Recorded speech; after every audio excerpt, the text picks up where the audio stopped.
बिस्मिल्लाहिर्रहमानिर्रहीम। आज का जो हमारा टॉपिक है वो है राइबोसोम्स। राइबोसोम्स क्या होते हैं? सबसे पहले देखिए, ये हमने यूकेरियोटिक सेल्स ऑर्गेनेल शुरू किए हैं। इससे पहले हम एंडोप्लाज्मिक रेटिकुलम वगैरह को पढ़ चुके हैं। आज का जो हमारा टॉपिक है वो है राइबोसोम्स। देखिए, राइबोसोम जो है वो काफी छोटे होते हैं, तकरीबन 20 नैनोमीटर इन डायमीटर होते हैं। इसके अलावा सबसे पहले ये पेलार्ड ने डिस्कवर किए थे। राइबोसोम्स को किसने डिस्कवर किए थे? पेलार्ड ने।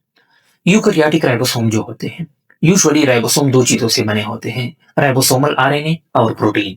तो यूकेरियोटिक राइबोसोम जो होते हैं इसमें 50% आरएनए होती है, राइबोसोमल आरएनए, और 50% प्रोटीन। यानी प्रोटीन और आरएनए की कंटेंट जो है वो सेम होती है। आपको मुख्तलिफ तरह तरह के एमसीक्यूज मुख्तलिफ एंगल से आपसे पूछ सकते हैं कि दोनों का परसेंटेज जो है सेम होता है या दोनों एक मिकदार में मौजूद होते हैं, या रेशो का पूछा जाता है 1:1 में मौजूद होते हैं, या परसेंटेज का अगर पूछा जाए तो 50% प्रोटीन है और 50% आरएनए है। तो इस तरह तीन सीरीज से आ सकते हैं। इसके बाद हमारे पास राइबोसोम जो है इसके दो यूनिट्स होते हैं, एक लार्जर सब यूनिट होती है और एक स्मॉलर सब यूनिट होती है। यहाँ पर ये नीचे मैंने डायग्राम शो किए हैं। एक लार्जर सब यूनिट है, लार्जर हमेशा ऊपर होती है और स्मॉलर सब यूनिट हमेशा नीचे होती है। याद रखिए, ये राइबोसोम जो है ये यूजुअली साइटोप्लाज्म में फ्रीली एग्जिस्ट करते हैं। राइबोसोम्स भी दो किस्म के होते हैं, कुछ ऐसे होते हैं जो कि फ्रीली साइटोप्लाज्म में डिस्पर्स होते हैं, और कुछ ऐसे होते हैं जो कि एंडोप्लाज्मिक रेटिकुलम के साथ अटैच होते हैं। रफ एंडोप्लाज्मिक रेटिकुलम को बनाता है। ये जो फ्री होते हैं, ये फ्रीली जो है यूजुअली ऐसे फ्रीली घूमते हैं एक दूसरे के साथ। ये लार्जर और स्मॉलर सब यूनिट जो है कनेक्टेड नहीं होते हैं, अटैच नहीं होते हैं। इसके अटैचमेंट के लिए मैग्नीशियम आयंस का होना जरूरी है। इंपॉर्टेंट एमसीक्यूज है, दोनों सब यूनिट्स की अटैचमेंट के लिए कौन सी आयन की जरूरत होती है? मैग्नीशियम आयन की जरूरत होती है।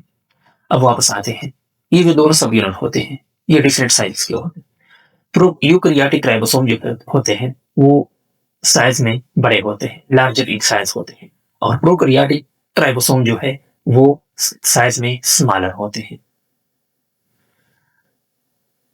यूकेरियोटिक राइबोसोम 80S के होते हैं और prokaryotic 70S। S mean Svedberg unit. Usually जब हम सेल ऑर्गेनेल्स को सेपरेट करते हैं तो अल्ट्रा सेंट्रीफ्यूगेशन सर्टिफिकेशन मशीन के थ्रू जो है हम इन चीजों को सेपरेट करते हैं मुख्तलिफ ऑर्गेनेल्स को।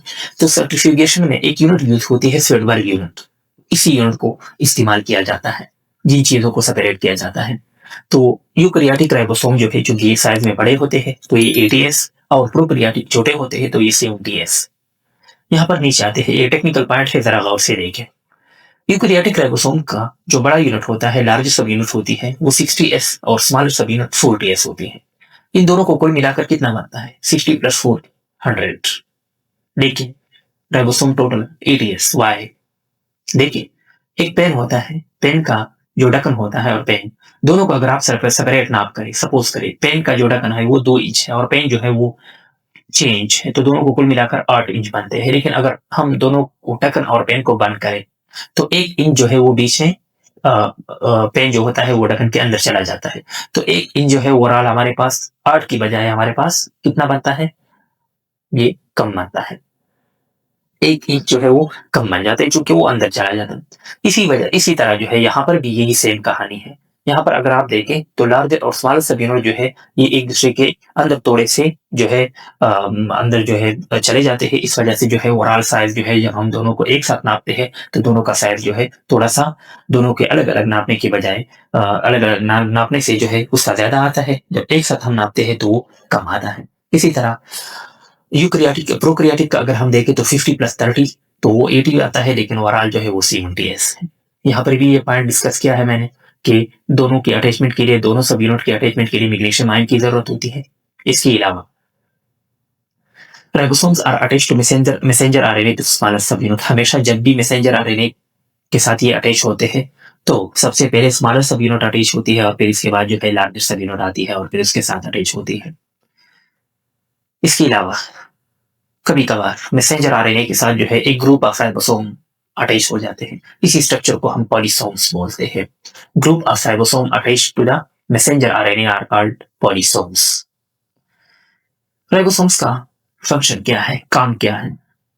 राइबोसोम का जो काम है वो है प्रोटीन सिंथेसिस, पहले भी मैं बता चुका हूँ।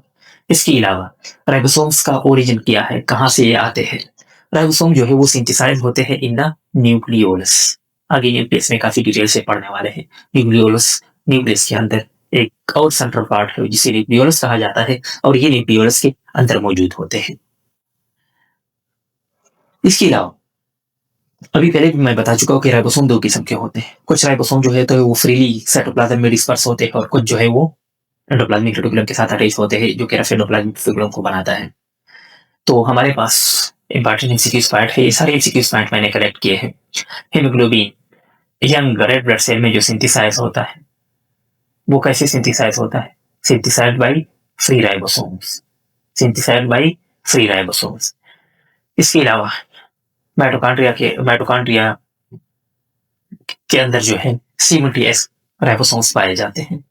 देखिए माइटोकॉन्ड्रिया जो है ये कार्गिनिडी है, यूकैरियोट, और इसके अंदर भी राइबोसोम्स मौजूद होते हैं और वो कौन से हैं? C1TS। और अभी मैं बता चुका हूँ C1TS कौन से राइबोसोम्स होते हैं? प्रोकैरियोटिक। तो ये शो करता है वो एंडोसिम्बियोटिक थ्योरी है। आगे डिटेल से पढ़ने वाले हैं इवोल्यूशन में इंशाल्लाह कि माइटोकॉन्ड्रिया जो है वो प्रोकैरियोट से जो है यूकैरियोट की तरफ आई है। तो वो आगे डिटेल्स देनी है वो उसी में पढ़ेंगे। तो आज का जो ये टॉपिक था राइबोसोम्स, ये हम पढ़ चुके हैं। राइबोसोम्स का इंट्रोडक्शन, इसके दो यूनिट्स प्रोकैरियोटिक राइबोसोम और यूकैरियोटिक को पढ़ा है। इसके अलावा मुख्तलिफ किस्म के पास्ट पेपर से लिए गए पॉइंट्स, मुख्तलिफ किस्म की बुक से एमसीक्यूज पॉइंट जो कलेक्ट किए हैं, ये इसके दो सब यूनिट्स के अटैचमेंट के लिए मेमोरी माइंड रिकॉर्ड होता है। तो आज के लिए इतना काफी है। अल्लाह हाफिज।